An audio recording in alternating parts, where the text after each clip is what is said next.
안녕하십니까. 전륜이상의 멘토입니다. 추석 연휴를 맞이해서 주식 공부를 시작하려는 분들이 굉장히 많으실 거예요. 이제 기간도 길고 하니까 책도 펼쳐보고 유튜브도 살펴보고 그 중에서 제 매매 기법을 보시는 분들도 분명히 계실 겁니다. 제 매매 기법은 투매추론이라는 매매 기법입니다. 기준봉으로 시작을 하죠. 이 기준봉은 뭐 1%, 2%, 3% 가장 기초적으로 시작하는 양봉으로 시작되는 일봉을 기준으로 시작을 합니다. 오래됐어요. 2000년도 초반 제가 다음 카페에서 이제 컬럼 리스트를 할 때 물론 이제 방송국 들어가면서도 이 기준봉에 대한 계속 정의 교육을 했었는데 정말 오랜만입니다. 주로 보는 이 박스권 차트 화면에 보이는 고가, 저가, 평가, 적정가 그리고 돌파선 이 박스권 차트에서 기준을 잡아주는 봉을 우리는 기준봉이라고 합니다. 주로 보는 박스권 차트가 이런 모습이죠. 박스권 5규칙선 해서 여기서 앞에 보이는 이 캔들 바로 이 캔들이 기준봉입니다. 중심을 잡아주는 안정감 있는 느낌. 옛날에 기준봉이라는 이름을 짓기 전에는 용골이라고 했었어요. 용골. 조선소에 가면은 왜 선박 건조를 하잖아요. 배를 막 만드는데 조선소에 이제 선박을 건조할 때 배의 가장 핵심적인 구조물이 있어요. 배에서 굉장히 중요한 그 구조물 이름이 용골이라고 합니다. 용골. 용골은 배에서 굉장히 핵심적인 구조물 중에 하나다. 아니면 가장 중요한 요소일 수도 있어요.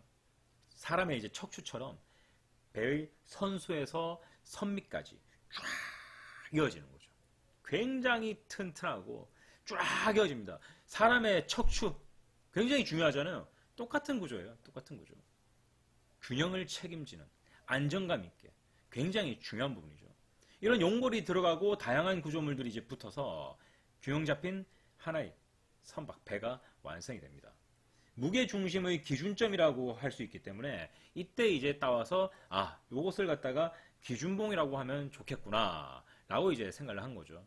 항상 시세의 중심에서 만들어지는 가장 강력한 캔들.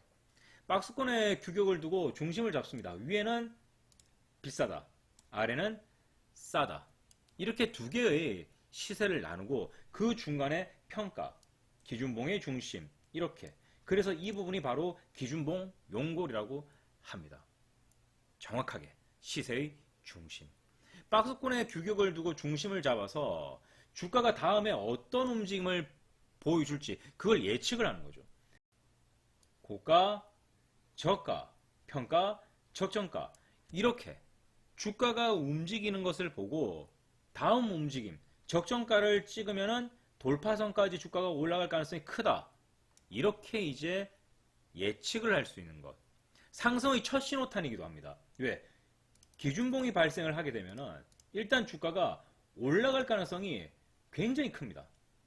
그래서 상승의 첫 신호탄일 수도 있고 또는 어떤 선에서는 이 부분이 전고점이 될 수도 있습니다. 몸통의 크기는 당연히 클수록 좋죠.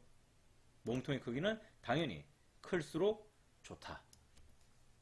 박스권의 중심에서 나타나는 이 기준봉은 박스권의 시세, 비싸다, 싸다를 구분하기도 하지만 상승의 첫 신호탄일 수도 있고 또는 과거에 이 기준봉이 있었다면 지금 현재 주가가 올라가고 있어요. 전고점이 될 수도 있다. 몸통의 크기는 당연히 클수록 좋다. 그래서 상한가가 최고라고 하는 거예요.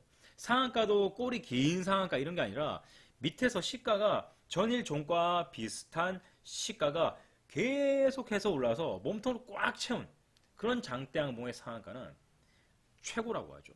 하지만 뭐 이것도 기준봉일 때 최고인 것이고 일반적인 상한가가 있고 기준봉인 상한가가 있고 이걸 구분할 수 있어야 됩니다. 정말 튼튼한 상한가, 속이 빈 강정 같은 상한가 차이가 굉장히 크겠죠. 특히나 기준봉 이후에 주가가 상승하는 경우가 굉장히 많죠. 이 모멘텀 때문이고요. 직진성. 바다와 강을 쫙 대서양을 가릅니다. 배가 쫙 직진하면서 그 바다 물결 있죠. 물을 가르는 그 저항을 쫙 깔아주면서 배가 추진력을 계속 얻습니다. 직진의 힘. 이 힘을 받으면서 항로를 따라서 배가 쫙 나가거든요. 직진성의 유지라는 것이 우리가 말하는 주가 상승의 모멘텀을 이야기할 수 있는 거죠. 모멘텀. 이렇게 쫙 한번 가는 방향으로 계속 가게 되는 거예요. 모멘텀.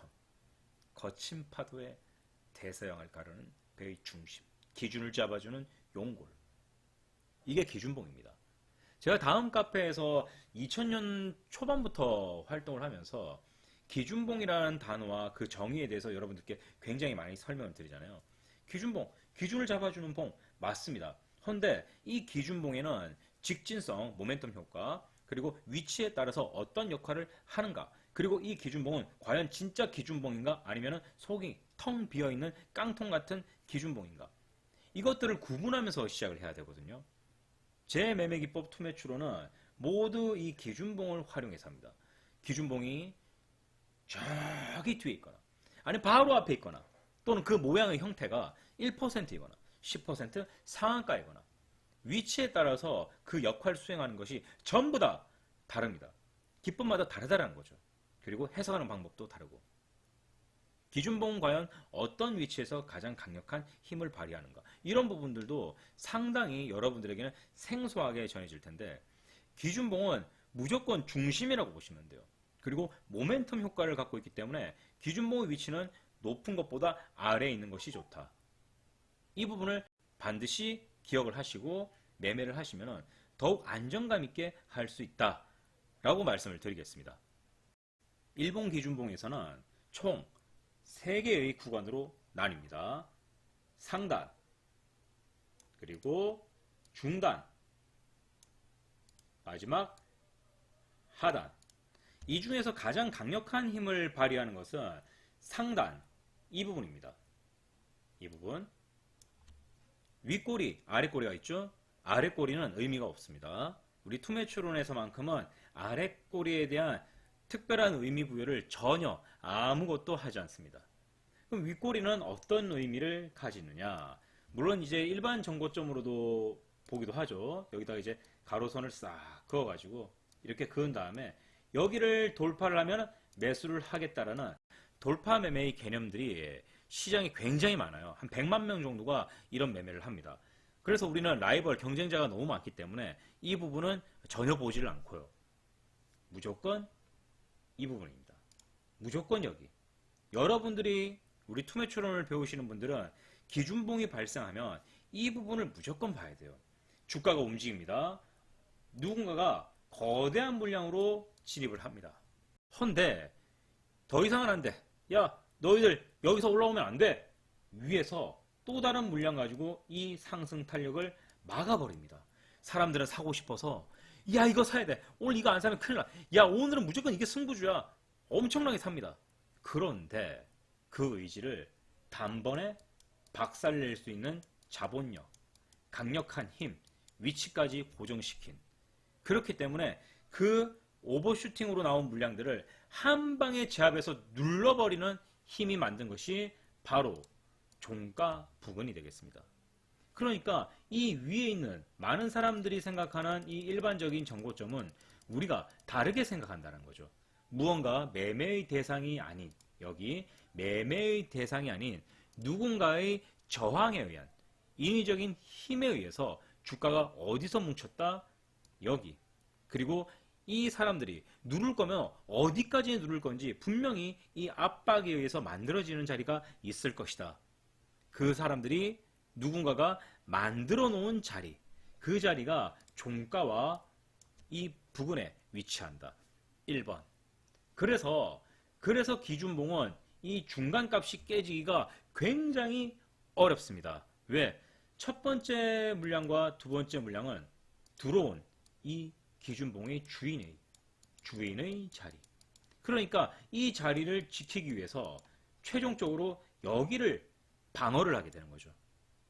1차 방어선, 그 다음 여기가 2차 방어선.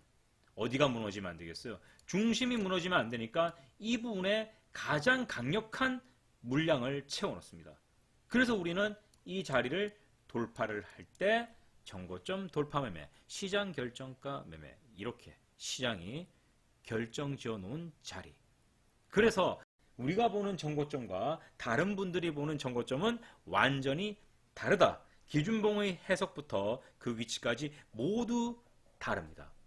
그래서 기준봉의 위치, 그리고 기준봉의 형태, 기준봉은 어느 자리가 가장 방어선이 좋은가, 이런 부분들을 알고 제 매매 기법을 배우시면 더 빠르게 이해가 되고 공부가 쉽죠.